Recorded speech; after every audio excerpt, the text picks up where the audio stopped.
ఒక శుభదినం. భూమికి రైతుకు ఉండే అనుబంధం, తల్లితో బిడ్డకుండే అనుబంధమే రైతుకు భూమితో ఉండేటువంటి అనుబంధం. మరి గత 10 సంవత్సరాలుగా ధరణి పేరుతో ఎంత పెద్ద ఎత్తున ఇబ్బందులు పడ్డారో, మరి ఇక్కడైతే గత అధికారులు లేదా ఇతరులు చేసినటువంటి క్రమంలో భిక్షాటన చేయడం కానీ, ఆత్మహత్యలు చేసుకోవడం కానీ ఇవన్నీ కూడా జరిగినాయి. వాటన్నింటికి ఫుల్ స్టాప్ పెట్టాలి.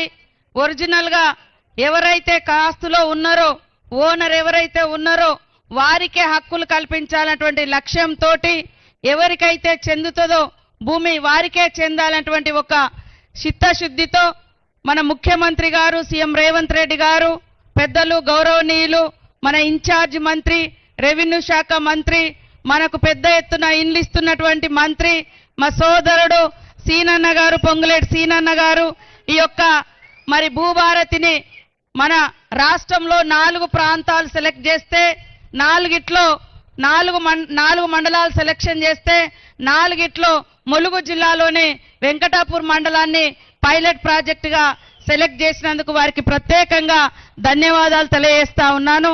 ఈ కార్యక్రమంలో నాతో పాటు పాల్గొంటున్నటువంటి మన సోదరిమణి, మన జిల్లా వాస్తవ్యురాలు శ్రీమతి సురేఖక్క గారికి, అదే విధంగా మన జిల్లా వాస్తవ్యులు, మన నియోజకవర్గం బిడ్డ మన బలరామన్న గారికి, అదే విధంగా సత్యన్న గారికి, కలెక్టర్ గారికి, ఆర్డీఓ ఇద్దరికి, అదే విధంగా నాగరాజ్ గారికి, మరి బయట నుంచి వచ్చినటువంటి మన ప్రిన్సిపల్ సెక్రటరీ ఫైనాన్స్ రామకృష్ణ గారికి, మరియు రెవెన్యూ సెక్రటరీ బుద్ధ ప్రకాష్ గారికి, ఇవన్నింటిని చక్కగా ఏర్పాటు చేసి మంచి కార్యక్రమాన్ని 2 రోజుల్లో చెప్పగానే మరి అద్భుతంగా ఏర్పాటు చేసినటువంటి జిల్లా కలెక్టర్ గారికి, గ్రంథాలయ చైర్మన్ గారికి, రెవెన్యూ శాఖ అధికారులకు, పత్రికా మీడియా సోదరులకు, పోలీస్ మరి సోదరులకు, అదే విధంగా మా అక్కలకు, అన్నలకు, తమ్ముళ్లకు అందరికీ కూడా పేరు పేరునంగా ఉద్యమ వందనాలు తెలియజేస్తా ఉన్నాం. ఇంతకు ముందే చెప్పిన భూమి అనేది మరి ఒక ఆదాయం, ఒక ఆత్మగౌరవం, ఒక బలం. భూమి ఉంటే మన దగ్గర ఎవరైనా అప్పిస్తారు. భూమి ఉంటే మనం పంట ఎంతైనా తీసుకోవచ్చు. ఇవాళ ఆ పంట వస్తుంటే మరి రైతుకు 500 బోనస్ ఇస్తున్నాం. అదే బోనస్ ద్వారా కొన్న వడ్లను ఇవాళ బియ్యం పట్టించి పేదింటి బిడ్డలు ఒక్కరి పేరు మీద 6 కిలోలు ఇస్తే మినిమం ఒక్క మనిషికి 300 రూపాయలు సన్న బియ్యం మీరు బయట పెట్టి కొనుక్కుంటే ఈరోజు ఫ్రీగా మన ప్రభుత్వం ఇస్తుంది. ఇట్లా భూమి అనేక రకాలుగా మనకొక మరి ధైర్యం. కాబట్టి ఈ ధైర్యాన్ని ధరణి పేరుతో గత 10 సంవత్సరాలలో దగా చేయడం జరిగింది. ఇందాక ఒక రైతు చెప్పిండు, నా భూమి ఉండే ఆయన చేతిలో నేను చూసిన మరి వైఎస్ఆర్ గారి గవర్నమెంట్లో ఇచ్చిన పట్టా కూడా కనబడుతుంది. తర్వాత గత ప్రభుత్వం ఇచ్చిన పట్టా ఉంది. తర్వాత దాన్ని నెంబర్ రద్దు చేసి ఇంకోరి పేరు ఎక్కిచ్చేసిరాడు. అంటే గతంలో పట్టా ఆయనదే ఉంది, మధ్యలో కూడా పట్టా ఇచ్చిర్రు, మోకా మీద కూడా ఆయనే ఉన్నాడు. కానీ మరి ఇన్ఫ్లుయెన్స్ చేసేటటువంటి వాళ్ళు, మరి అవకాశం ఉన్నటువంటి వాళ్ళు, అధికారం ఆ రోజు ఉన్నటువంటి వాళ్ళు కొంతమంది మరి అధికారులను బెదిరించో లేదో లోబర్చుకోనో వాళ్ళ పేర్లు తీసేసినటువంటి పరిస్థితి. సాక్షాత్తు ములుగు మండలంలో కూడా ఒక సమన్వయ కమిటీ, టీఆర్ఎస్ నాయకుడు, రైతు సమన్వయ సమితి ఒక రావు గారు, ఆయన ఏం చేసిండు, మోకా మీద 7 ఎకరాలలో పాపం వేరే బీసీ రైతు ఉన్నాడు, ఆయన దున్నుతున్నాడు. అంత మోకా మీద ఆయన ఉంది, కానీ పేరు మాత్రం వేరే ఆయన పేరు మీద ఉంది. రైతు బంధు ఆయన పేరు మీద వచ్చేది. మేము ప్రెస్కు కూడా ఇచ్చినాం, ఏందయ్యా ఇది న్యాయమా అంటే, నేనేం ఎక్కించుకోలే, రైతు బంధు నాకు వస్తుంది, నేనేం చేయాలి, మోక మీద మీరు ఉన్నారు, పంట మీకు వస్తుంది అంటే. ఇంత పచ్చిగా కూడా మరి వాళ్ళు గతంలో అసలు ఆడ భూమి కనపడకున్నా, భూమి ఉంటే వేరే వాళ్ళది ఆక్రమించుకోవడం, పాపం అరగోస పెట్టినటువంటి దాఖలాలు కనబడ్డాయి. వాటన్నింటినీ చెక్ పెట్టాలనే ఉద్దేశంతో ఈరోజు భూభారతి చట్టాన్ని తీసుకొచ్చి ఎవరైతే అర్హత ఉందో, ఎవరికైతే చెందుతుందో వాళ్ళకే ఈ భూమి దక్కాలనేటువంటి లక్ష్యంతో కొత్త చట్టానికి శ్రీకారం చుట్టినటువంటి సీఎం రేవంత్ రెడ్డి గారికి, పెద్దలు రెవెన్యూ శాఖ మంత్రి పొంగులేటి సీనన్న గారికి మరొక్కసారి ధన్యవాదాలు తెలియజేస్తా ఉన్నాను. అధికారులు కూడా మనం చూసినాం, గతంలో వీఆర్ఓలను వాడుకున్నంత వాడుకున్నారు గత ప్రభుత్వం బీఆర్ఎస్ నాయకులు. ఎక్కడంటే అక్కడ వీళ్ళ భూమి వాళ్ళ పేరు మీద ఎక్కించుకున్నారు, వాళ్ళవి వీళ్ళకి ఎక్కించారు. తర్వాత లాస్ట్కి ఏం చేసిర్రు, వాళ్ళే దొంగలు, అధికారుల దొంగలని వాళ్ళని తీసేసారు. మొత్తం ఎక్కింది ఏమో వాళ్ళ భూములు, వాళ్ళ పేర్ల, వేరే వాళ్ళ భూములు వాళ్ళ పేర్ల మీద ఎక్కించుకున్నారు, వాడుకున్నారు, అధికారులను వాడుకొని ఎక్కించుకున్నారు. తర్వాత అధికారులను దొంగలని చెప్పారు. కాబట్టి దయచేసి అధికారులు కూడా, ప్రభుత్వం ఒక మంచి లక్ష్యంతో ఈ చట్టాన్ని తీసుకొస్తుంది కాబట్టి తీసుకొచ్చింది.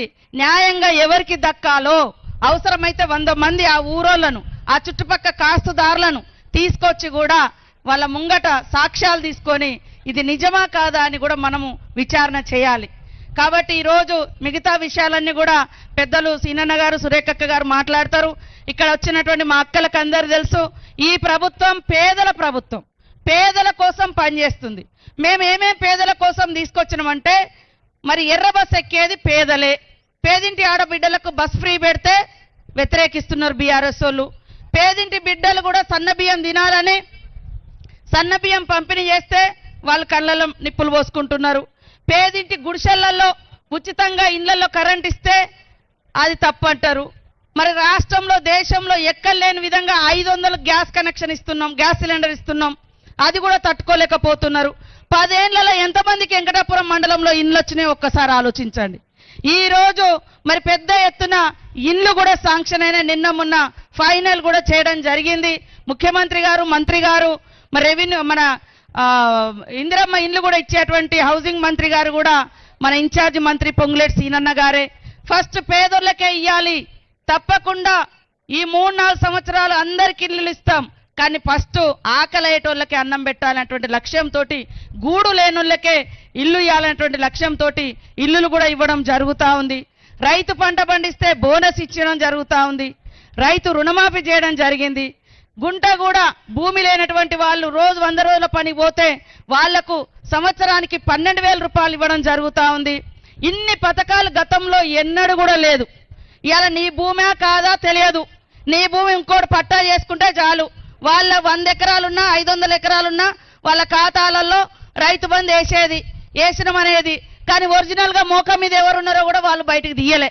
కాబట్టి అవన్నింటిని కూడా ఇవాళ బయటకు తీసే లక్ష్యంతో మరి ఈరోజు న్యాయంగా ప్రజలకు దక్కాల్సింది దక్కాలన్నటువంటి లక్ష్యంతో ఈ యొక్క కార్యక్రమం ఇక్కడ చేయడం జరుగుతుంది.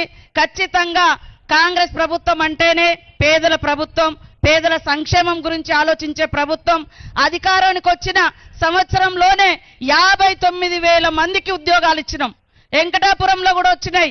ఊరూర్ల 5గురో 4గురో 3గురో దాదాపుగా ములుగు జిల్లాలో 400 మందికి ఉద్యోగాలు వచ్చినాయి. పోలీసు కానీ, కానిస్టేబుల్, ఇతర టీచర్స్ కానీ, ఇతర కానీ. గతంలో ఉద్యోగాలు కూడా లేవు. మా అక్కలకు గతంలో పావులా వడ్డీ అని చెప్పారు, 3,500 ఎగ్గొట్టిపోయారు వాళ్ళు. 3,500 కోట్లు ఇయ్యలేదు వడ్డీ మీ డబ్బులు. కానీ ఈరోజు మొన్ననే మేము వడ్డీ డబ్బులు కూడా మీకు వడ్డీ లేని రుణాలు కూడా ఇవ్వడం జరుగుతూ ఉంది. మహిళలకు బస్సులలో ప్రయాణం చేయడం కాదు, బస్సు మీద హక్కు ఇచ్చినాం. ఉచితంగా మరి సోలార్ విద్యుత్ ఇస్తా ఉన్నాం. ఇక్కడే కోళ్ళ ఫార్మ్స్ పెట్టుకున్నారు, గేదెల ఫామ్లు పెట్టుకున్నారు. అనేక రకాల బిజినెస్లను కూడా మనం స్టార్ట్ చేయడం జరిగింది. కాబట్టి ఈరోజు ఇంత పెద్ద ఎత్తున వచ్చిన మీ అందరికీ మరొకసారి ధన్యవాదాలు.